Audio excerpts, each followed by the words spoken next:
definición. Hay 3 grandes escuelas que dicen que esto no es posible.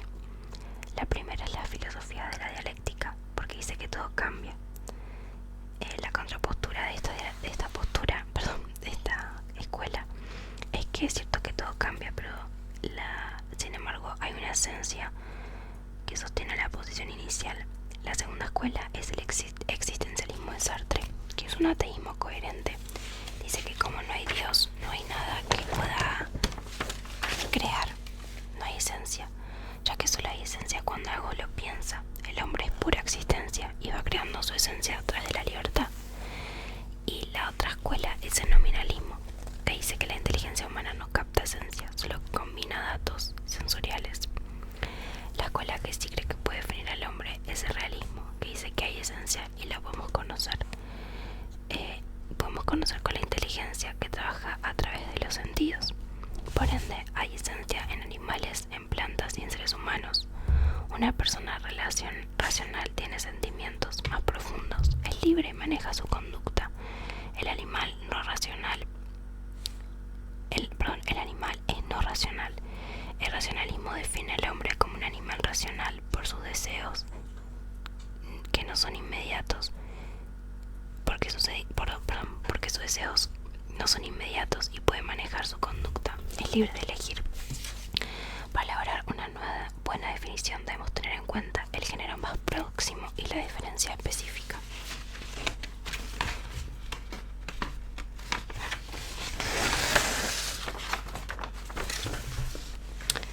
Otro tema es la vida como aproximación filosófica. La vida significa un ser viviente cuando tiene capacidad de automovimiento. Estas actividades pueden ser espontáneas o inmanentes. Espontáneas porque brotan de ella misma, como la nutrición, e inmanentes porque permanecen dentro de ella, por ejemplo el crecimiento. Luego están los grados de vida en los seres vivos, que se dividen en 3: plantas, animales y humanos. En las plantas está la nutrición, el crecimiento y la producción, que son actividades espontáneas de ejecución.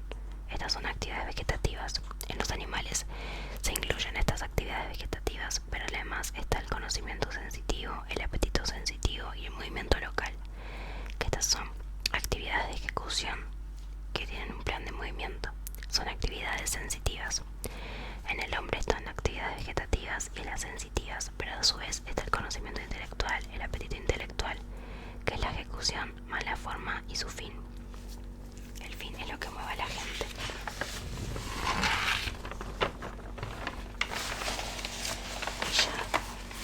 Luego tenemos el alma como principio de vida.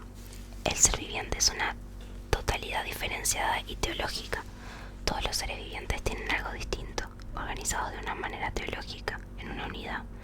El principio de unidad es el alma. El alma es el principio animador y unificador. La teoría idemórfica dice que las cosas materiales están compuestas por materia y forma. La forma puede usarse a diferentes niveles.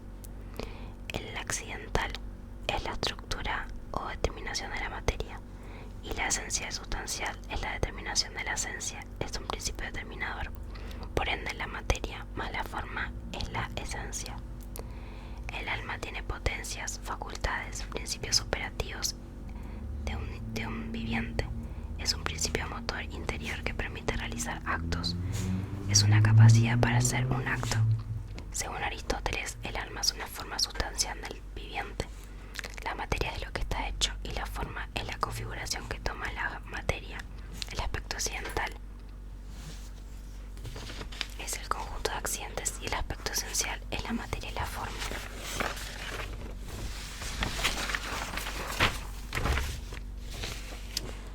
Las potencias operativas, la noción y la clasificación. Este es otro tema. Los principios operativos intrínsecos de un ser viviente son 2: los cognoscitivos y los afectivos tendenciales. El cognoscitivo nos permite conocer, permite ver el valor de las cosas. El cognoscitivo tiene dos divisiones, que es el sensitivo y lo racional. El sensitivo son los sentidos, pueden ser externos, los 5, o internos, que son 4.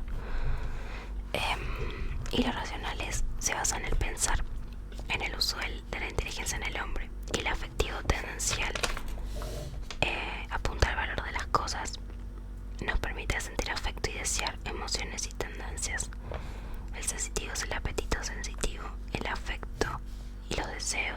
emociones.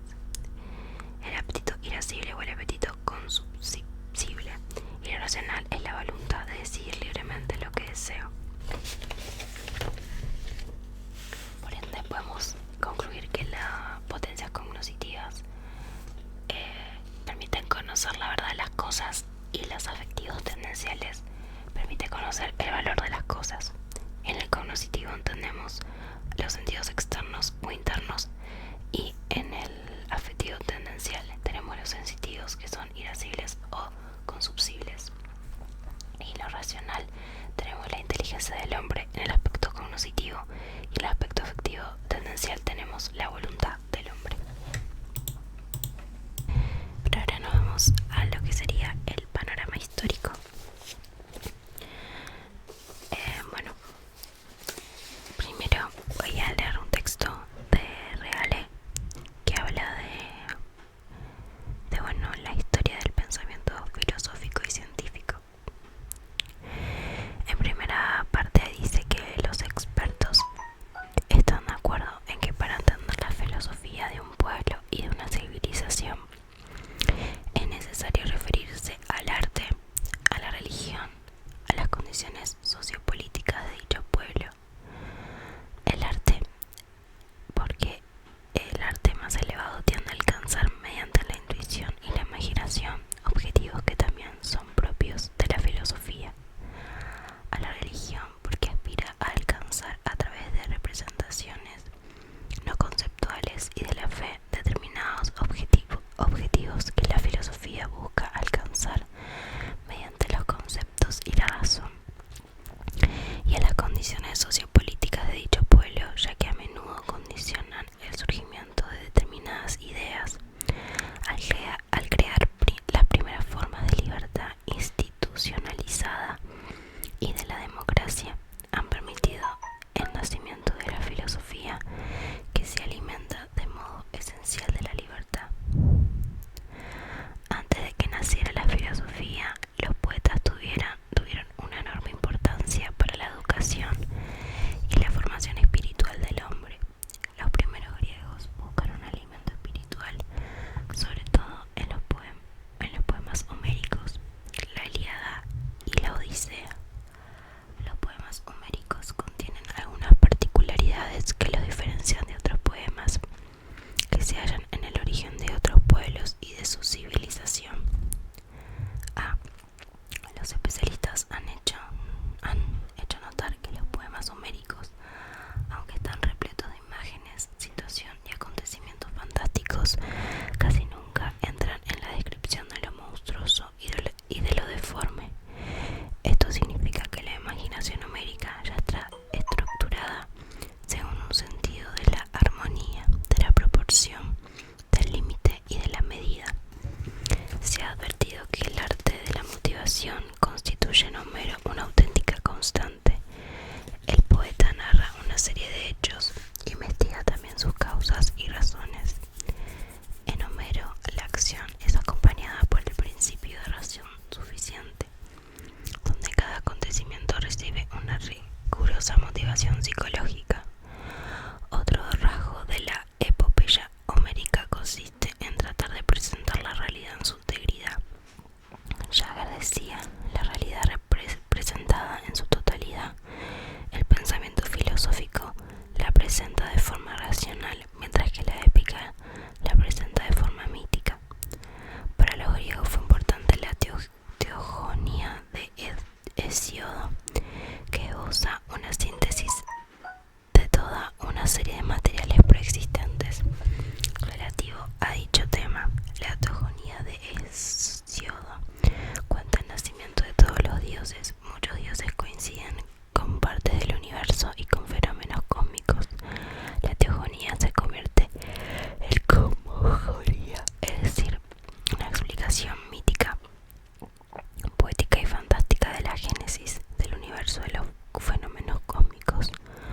Los poetas líricos fijaron el concepto de límite, ni demasiado poco, concepto de la justa medida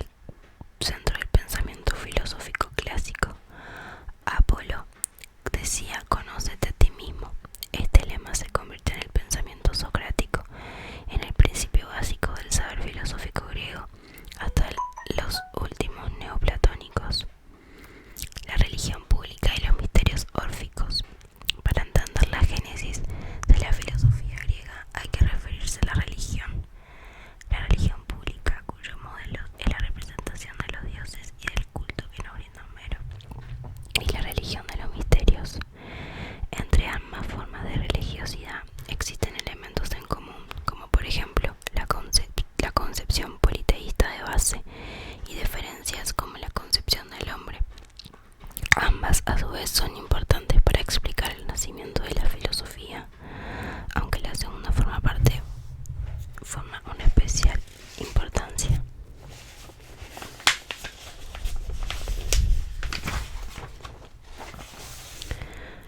Rasgos esenciales de la primera religión, la religión pública. Para Homero y Edocio puede decirse que todo es divino, porque todo lo que sucede se explica en función de las intervenciones de los dioses. Los fenómenos naturales son provocados. Zeus lanzó rayos y truenos desde las alturas del Olimpo. Estos dioses son hombres idealizados. Los especialistas consideran que la religión pública de los griegos constituye una forma de naturalismo. La religión pública no fue sentida por todos los griegos como plenamente satisfactoria, y esto hizo que se desarrollaran los misterios que influyeron sobre la religión, sobre la filosofía griega, fueron los misterios órficos. El orfismo posee mucha importancia porque introduce en la civilización griega un nuevo esquema de creencias y una nueva interpretación de la existencia humana. La concepción griega tradicional afirmaba que el hombre era un ser mortal y consideraba que la muerte significa el final definitivo de su existencia.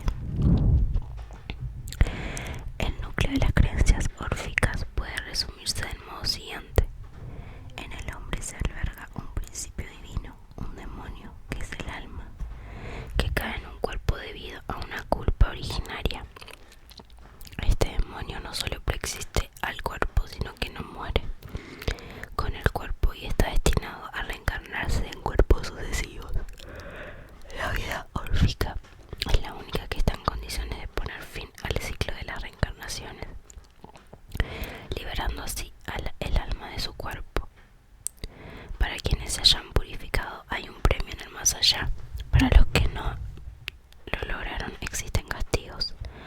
La idea de premio y castigo de ultratumba surgió para eliminar lo absurdo que constata sobre la tierra y que hace que los virtuosos sufran los viciosos gocen. Si cada alma tiene una vida previa y si existe una culpa original, nadie es inocente y todos tienen culpa de diversa gravedad cometidas durante las vidas anteriores.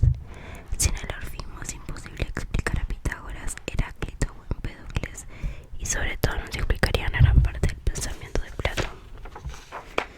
Los griegos no tuvieron un libro sagrado. Estos actuaron en calidad de los vehículos difusos de sus creencias religiosas. Además, y esto constituye una consecuencia por la ausencia de libros sagrados, en Grecia no pudo ni siquiera subsistir una casta sacerdotal que custodiase el dogma.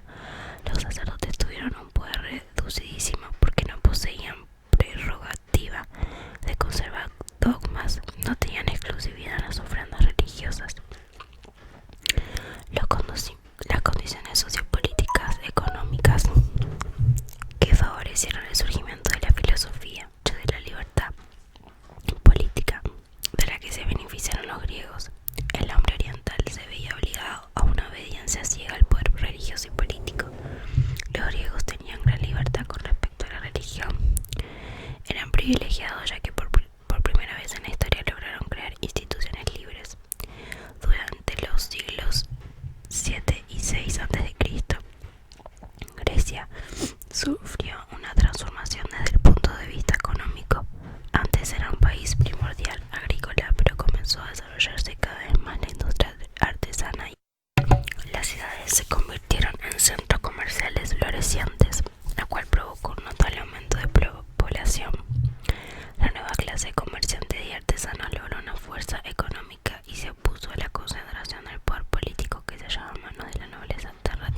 filosofía. Este término fue acuñado por un espíritu religiosa que suponía que solo a los dioses les era posible la sabiduría, es decir, una posición total de la verdad, y consideraba que al hombre solo le era posible una aproximación a la verdad, un amor al saber jamás del todo satisfecho. Desde que nació la filosofía asumió las características que hacen referencia a su contenido, a su método y a su objetivo. Bueno, vamos ahora con Platón. Bueno, Platón tenía como religión, como dijimos, el orfismo, y él tiene como el cuento, o bueno, el mito de la alegoría de la caverna. El tema de este cuento, de este mito, es el conocimiento, y según Platón, para que un estado funcione debe estar educado. Entonces, la alegoría de la caverna constaba en una caverna donde hay tres hombres encerrados mirando al fondo. Detrás de ellos hay un fuego que no pueden ver. Entre ellos y el fuego hay una pared, y atrás de esta pasan imágenes en madera y las proyectan. Uno de los prisioneros se libera y sale al mundo, ve la luz. Si bien al principio siente molestias, está feliz, aunque está mal por los otros prisioneros, así que vuelve para liberarlos y les cuenta la verdad. La sombra significa la ignorancia, la cadena significa que son esclavos de esta ignorancia, y la liberación es solo posible mediante el conocimiento. La luz significa que empiezan a conocer, y el esclavo que se libera sería Platón. Por otro lado, la caverna sería la polis griega, que estaba guiada por la ignorancia. Estando en la caverna vivió en total ignorancia y no pudo progresar un poco, pero siguió hablando de las imágenes. Platón sostenía la existencia de dos mundos, el mundo sensible o sensitivo y el mundo de las ideas o el cognoscitivo.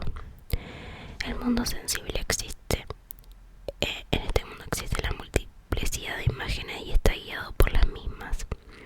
Existen varias imágenes que son reflejos imperfectos de una idea. Por ejemplo, la multiplicidad de árboles son el reflejo de la idea del árbol perfecto. Y en el mundo de las ideas, allí están la unidad, la esencia y la verdad única de las cosas. Existe una sola cosa perfecta, por ejemplo, la idea perfecta del árbol. El alma ya estuvo en el mundo de las ideas, pero quedó atrapada en el cuerpo y necesita purificarse mediante el conocimiento, el cual es la única forma de volver al mundo de las ideas. En caso de que el alma no se purifique, vuelve a encarnar. Hay dos grados de conocimiento. Está el conocimiento de la doxa y el conocimiento de la epísteme. La doxa significa opinión y se divide en dos niveles: la imaginación y la creencia. La imaginación es a través de las imágenes, es decir, la ignorancia, y la creencia es mediante el conocimiento corporal, a través de los sentidos. Y el otro grado de conocimiento, que es la epísteme, significa ciencia. Es la búsqueda del conocimiento por las causas primeras, se divide en dos niveles: en la inteligencia, que es la dialéctica, la filosofía, y el conocimiento espiritual, que es el conocimiento del alma. En cierta medida es el recordar del alma. Otra alegoría es la alegoría del carro. El tema de esta alegoría es la antropología platónica, la concepción del hombre según Platón. El alma es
las alas.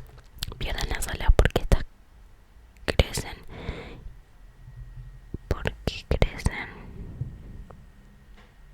Bueno, no sé, pero las almas caen y reencarnan. Es así como llegan al mundo sensible y el cuerpo les hace olvidar el mundo de las ideas. Algunas almas llegan a ver más, entonces quedan en el lugar celestial y en el próximo procesión intentan volver al mundo de las ideas. El destino se contempla con la ley de la adrastea, que es la justicia que da a cada uno lo que le corresponde. A cada alma le corresponde según lo que ve. Cuanto más ve el alma, en mejor hombre reencarna. El orden es que en primer lugar está el filósofo, el segundo está el rey justo, el tercero el político, el cuarto el amante de la fatiga, el quinto el adivino, el 6 el poeta, el 7 el artesano, el 8 el sofista y el 9 el tirano. Platón decía que los artesanos trabajan con las manos pero no usan la inteligencia. Los sofistas mienten y el tirano no vio la idea de justicia, no vio nada. Platón poseía una visión dualista del hombre, es decir que para él el alma y el cuerpo son dos sustancias separadas que no forman uno. El alma tiene origen celestial y divino y el cuerpo, por el contrario, es la cárcel del alma. Por otro lado tenemos a Aristóteles. Aristóteles era maestro de Alejandro Magno, discípulo de Platón. Era un filósofo realista, marca un cambio al dejar de lado la teoría del mundo de las ideas y propone la existencia de un solo mundo. Él habla de la unidad sustancial del cuerpo y alma. No tiene una visión dualista del hombre. Él habla de unidad. Puntos a los que se aleja de Platón. No hay dos mundos, sino que hay uno solo. Tiene el lenguaje alegórico. Aristóteles dice que el lenguaje alegórico no posee rigor filosófico. No es necesario recurrir a mitos porque no sirve. Por cada cosa debe haber una idea que la representa. Si es así, habría tantas ideas que sería demasiado complejo. El realismo exagerado de Platón dice que en el hombre los sentidos y la inteligencia se integran. Necesita de los sentidos para llegar a formar conceptos con la inteligencia. Ambos colaboran para entender cómo se conoce la verdad y cómo se hace ciencia. Hay un solo mundo. La ciencia se hace mediante sentidos e inteligencia y el mundo se compone por sustancia. Es lo que existe en sí mismo. Mientras sea la misma, nunca cambia, solo cambia cuando nace y cuando muere. La sustancia se compone por dos coprincipiados, la materia y la forma. La materia es aquello de lo cual está hecho y la forma lo que lo hace ser y no otra cosa. Lo que determina la materia a ser esa sustancia es la esencia, lo que algo es. Entonces la materia es aquello de lo cual está hecho y la forma es lo que lo hace ser eso. Existe a su vez una entidad que es la sustancia, sujeto individual, ejemplo, el nombre individual de cada uno, y una entidad secundaria que son las ideas generacionales. La entidad secundaria solo existe en el pensamiento. Ok. Y luego los accidentes son cosas que se apoyan en la sustancia. Si cambia el accidente, la sustancia sigue siendo la misma. Según Aristóteles hay 9 accidentes: cantidad, cualidad, tiempo, lugar, acción, pasión, hábito, posesión y relación. Los accidentes cambian, no son iguales todo el tiempo. La realidad es todo lo que me rodea. El ser se puede explicar de muchas maneras, categorías, como accidente, como sustancia, en acto o en potencia, como verdadero o como falso. Luego hay unos fragmentos de la frase de Aristóteles que dice lo siguiente: el ser se puede explicar de muchas maneras, como sustancia o como accidente. La sustancia significa la esencia individual, lo que existe en sí mismo y es permanente durante toda la vida y solo sufre dos cambios fundamentales: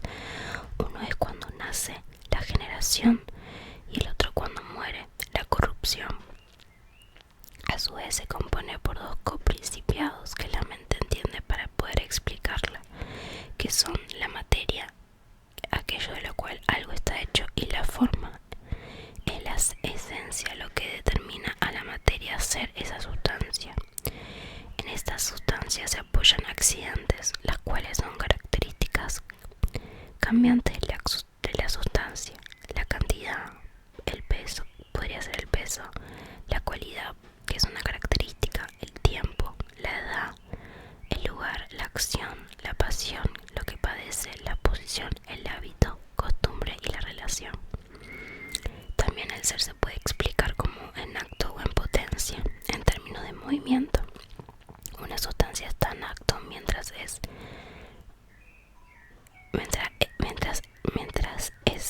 por ejemplo, ahora soy alumno, y esta potencia, que es el paso movimiento de la potencia al acto. Por ejemplo, en potencia soy psicóloga. Por eso podemos decir que el ser está en acto o en potencia.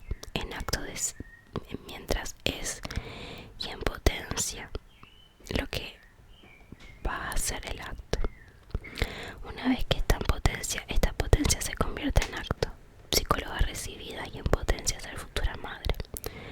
Y también el ser puede ser como verdadero o falso, si está comprobado científicamente o no. Luego, las entidades. La entidad primaria es el sujeto. Ni se dice de un sujeto ni está en un sujeto. Esto significa que no son accidentes sino sustancias. Por ejemplo, este hombre individual, la entidad primaria es todo lo que existe, conformado por materia y formas unidas. Por ejemplo, una estatua, la materia es el bronce y la forma es la figura de ella, y ambas componen a la estatua en su totalidad. La entidad secundaria se refiere a las especies y a los géneros a las cuales pertenecen las entidades primarias. Es la esencia, el concepto y la idea universal que está en la mente. Por ejemplo, los hombres, es decir, el hombre pertenece a esta especie y a este género. Por medio de la abstracción de la inteligencia, todo lo que pienso se puede captar la esencia individual de esa sustancia y transformar la sustancia segunda. La palabra sustancia se entiende en 4 sentidos: como esencia, como universal, como género. Estos 3 a su vez pertenecen a la sustancia segunda pensada, y como sujeto supuesto que pertenece a la primera. Entonces, en la sustancia segunda está la esencia, la universal y el género, y en la sustancia primera está el sujeto o el supuesto. La sustancia puede decirse en muchos sentidos. Materia es una forma imperfecta de llamar a la sustancia, porque la materia es en realidad potencia para ser sustancia. Por ejemplo, los tablones de madera. La forma es en cambio un sentido por excelencia de llamar a la sustancia. Es en acto la forma en la esencia, conceptualidad que comprendo de la mesa, sustancia. La mesa está formada por la materia, que es la madera, y por forma, que es la esencia de la mesa. Es lo que hace ser esta materia sustancia. El sujeto o supuesto subyacente es el sentido real de llamar a la sustancia. Vendría a ser la sustancia primera, la esencia individual, cosas concretas. Para hacer ciencia es necesario un conocimiento de las causas primeras, el porqué de las cosas. Estos son, para explicar esto, usamos el ejemplo de la estatua de Dios. La causa material es de donde proviene la materia, el mármol. La causa formal es la esencia, las determinaciones que va a sufrir para transformarse en la estatua de Dios. Por ejemplo, la causa eficiente es lo que pone en movimiento a la materia para luego transformarla en sustancia. Y la causa final es el sentido por la cual se hace eso, su fin. Por ejemplo, homenajear a Dios. Todas estas causas forman parte del proceso de generación de sustancia en movimiento, porque primero mármol es potencia y luego pasa a ser en acto cuando ya es estatua. Los seres animados, los que tienen vida, tienen un alma que pone en vida al cuerpo. Por eso se dice que el alma es el principio de vida de las facultades, pertenecientes a estos 3 niveles: vegetativo, sensitivo y espiritual. El alma humana es la síntesis de los 3 niveles anteriores. El alma necesita del cuerpo, sin ella no puede hacer nada. Con esto Aristóteles se refiere a la unión sustancial entre cuerpo y alma. Si uno actúa, la otra parte se ve afectada. Por ejemplo, tener sensaciones como enojarse y el pensar.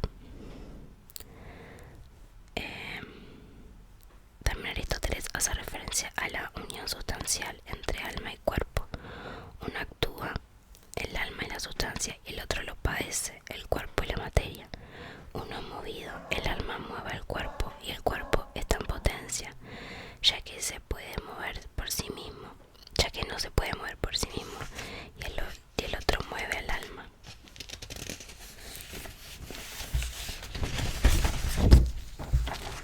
El alma nos permite vivir, es decir, sentir y pensar. El alma está en acto, por eso forma y razón, y no está en potencia porque es materia.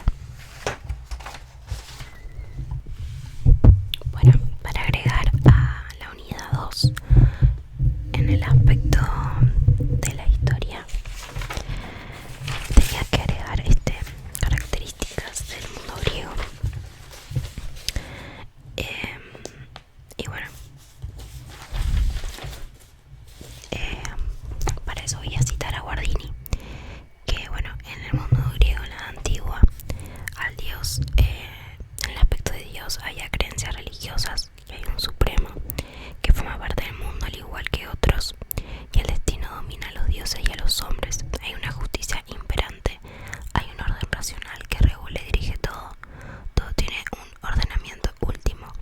Intentan pensar en un absoluto divino sin imperfecciones, sin embargo no logra trascender el mundo. La naturaleza es un anticipo de la revelación. El aspecto del mundo se carece de la idea de una continuidad espacio-tiempo. Experimentan y ven al mundo como algo limitado. El pensamiento no trasciende el mundo, tiene una estructura formal. El mundo es el todo. La idea de mundo es resultado de autolimitación. Rechaza el caos absoluto y renuncian a todo lo desmesurado.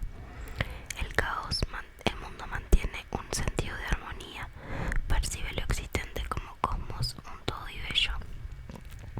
No intentan construir un mundo como un todo, le asignan a cada ser un lugar en este. Y la esfera religiosa, el mundo divino, procede de un origen interior y tiene un elemento primordial. En el aspecto del hombre, el sentido de su vida se basa en las representaciones. Desconoce todo, punto ajeno al mundo externo. Hay un intento de mirarlo y estructurarlo, pero es imposible. Contemplar el mundo desde adentro.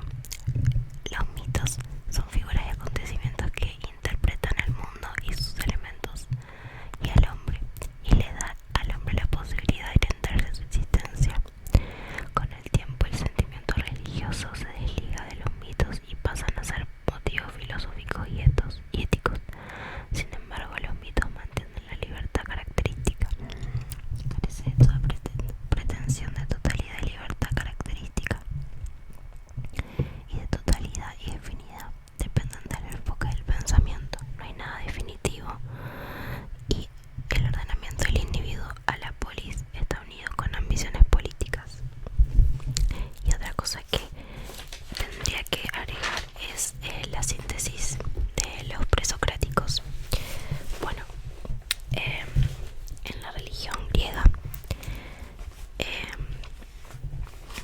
está influenciada por la religión, y al no haber un libro sagrado tenían un pensamiento libre, y los dioses eran a escala humana, eran antropomórficos, es decir, que eran más naturales, y surgieron las colonias griegas. Bueno, en las colonias griegas aparecen los presocráticos, que estos aparecen antes que Sócrates claramente, y se preguntan por el origen de la naturaleza, por el cosmos, y a raíz del asombro surgían estas preguntas. El cosmos era el todo dentro de ese mundo, y era un cambio, pero para ellos algo debía permanecer. Debían buscar fundamentos y debían haber un primer elemento que permanecía todos los cambios. Y así surge el arjé. El arjé es el principio en griego. Pensaban que el cosmos era cerrado en lo infinito. Hasta los dioses permanecían en el Olimpo y había un equilibrio. No hay Dios